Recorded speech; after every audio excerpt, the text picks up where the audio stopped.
Hello ma'am, my name is Richa Chhabra. What principles do you think are essential to achieve such a meaningful connection in your projects, especially when you are in conservation? So for conservation, it's very important that you understand the intent with which a building was built or the building was designed. For example, if I'm looking at a building such as the Convocation Hall of the Mumbai University, and I know that it was designed by the great architect Gilbert Scott, I need to understand his architectural sensibilities, the materials he used, the kind of drawings. Am I able to get access to the historic archival drawings? So I'm able to do the conservation correctly. It should not be that I place my visual judgment higher than the actual design of the architect who designed that building. So spirit of place is equally important, where the mood that a building reflects should not change dramatically because you have decided that you like, pink, and then you go around painting historic stone. So material authenticity, the integrity of the design that was originally envisaged, it's the responsibility of the conservation architect to ensure that their personal likes and tastes don't overwhelm the design of the original building. And that balance is important. So hello ma'am, myself Nidhi Kataria. So ma'am, in what ways do you engage with local communities and take their inputs while designing a projects with conservative architectural approach? So local communities are really the custodians, and in many of my projects are my primary clients. So when I was working on the 15th century Buddhist temple in Ladakh, my client was the local community. So all the villagers of Basgo village were my clients, which meant that I had to ask them what they wanted. I had to report back to them. I had to discuss with them what the whole conservation methodology would be, and then they would tell me whether they agreed with it or not.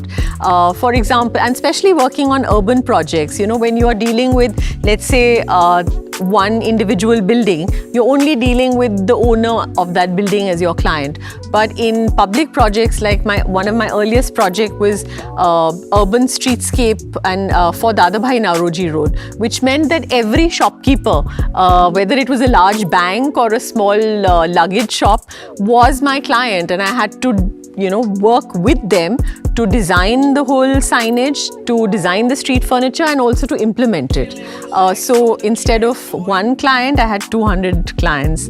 We were working on urban illumination projects in Jaipur, and where the entire street of Badi Chowk, of Johri Bazaar and Chauda Rasta, and which are all very intense shopping streets. Each shopkeeper was my client, so I had to talk to them and say, okay, can we, light up your building like this and have enough chais and samosas with everybody down the line? Because for an urban project, you have to bring on board the constituency, which is the stakeholders.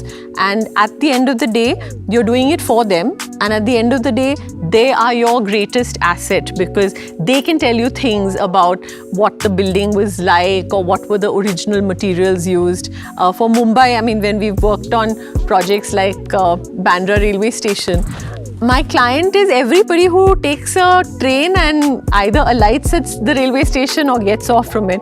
And while we are working on the restoration, so many times passers-by and train commuters would just tap me on the shoulder and say, "Changla dista," and they really have a view, and they would be excited about, if you've done something right. So it's very gratifying as well.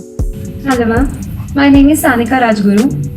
My question is, how do we draw a line between conservation and adaptive reuse? Because at this moment, this is a need of an hour to have multifunctional spaces.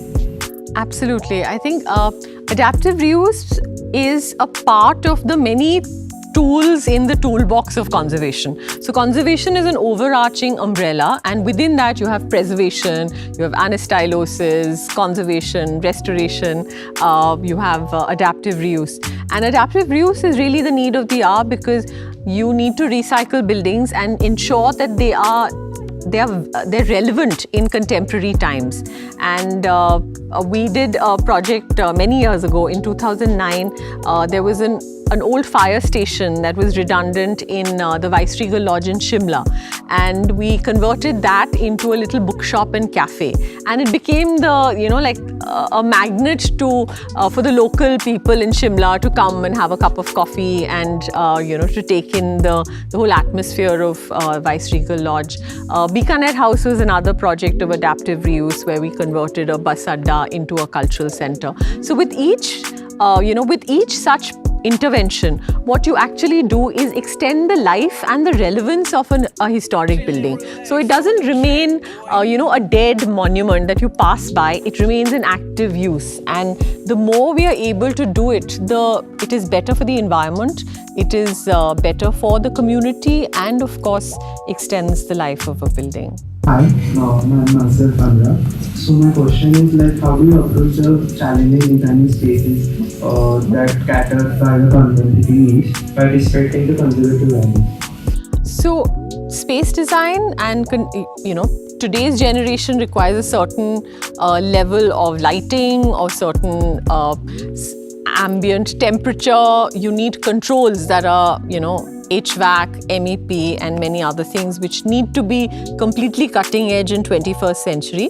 And very often when you are putting that and integrating it with a building that could be 19th century, that's a very important aspect, that how do I bring in the technology of the 21st century without spatially destroying the look of the space. And you come across that challenge in many projects that are not just like monuments where you peep in and you leave, but are buildings in active use. We faced that with the High Court and the Bombay Municipal Corporation, because in both these buildings, they were buildings that were 19th century, but they needed air conditioning, they needed Wi-Fi, they needed fiber optics for all the data, and to be able to do that without it looking odd, or without having to compromise on a 22 feet high structural space of a ceiling by putting in a false ceiling and killing the spatial ambience of that. So at that point, an architect really has to delve deep into wire management, into technical issues, so that you don't upgrade a building at the cost of the spatial integrity. And I think we've managed to do it quite well in buildings like both Opera House, where the acoustics had to be, fabulous level of opera acoustics, but we could not bring in any false ceilings. We could not bring in, like the kind of elements that you would normally bring in, like acoustic paneling in a vaulted roof, or even in the BMC head office, where we brought in VRV air conditioning, but we didn't want to have false ceilings. So we actually devised a way that the large halls that were 22 feet high ceilings, we used jet nozzles and air conditioning thrown through the side rooms, where by using those little holes in the wall that were originally used for the pankhas. In the 19th century, they had the cloth pankhas, and there would be a rope, and there would be a chaprasi sitting outside the room, and his job would be to pull the rope. So we used that opening to throw in pressurized air-conditioned air, so we don't see air conditioners or ducts when we are sitting inside the main conference halls. So it's things like this. You have to really get into little details to make sure that the spatial quality of the buildings are not compromised. Hello ma'am, myself Ansari Afzal. So ma'am, while using new technology, how you are using new technology while keeping old craftsmanship alive in your projects? So we use new technology very often as a diagnostic tool. जब आप बीमार होते हैं तो doctor आपसे x ray करवाने को कहते हैं या अल्ट्रासाउंड कराने को कहते हैं, तो उसके बाद वो डायग्नोसिस निकालते हैं कि आपके लिवर में प्रॉब्लम है या कहीं और. इसी तरह कई दफ़े आपको कंजर्वेशन में भी डायग्नोस्टिक टूल यूज़ करने होते हैं. So we use lidar, we use ultrasonic pulse velocity, we've used certain non destructive tests to be able to understand the building better and its condition.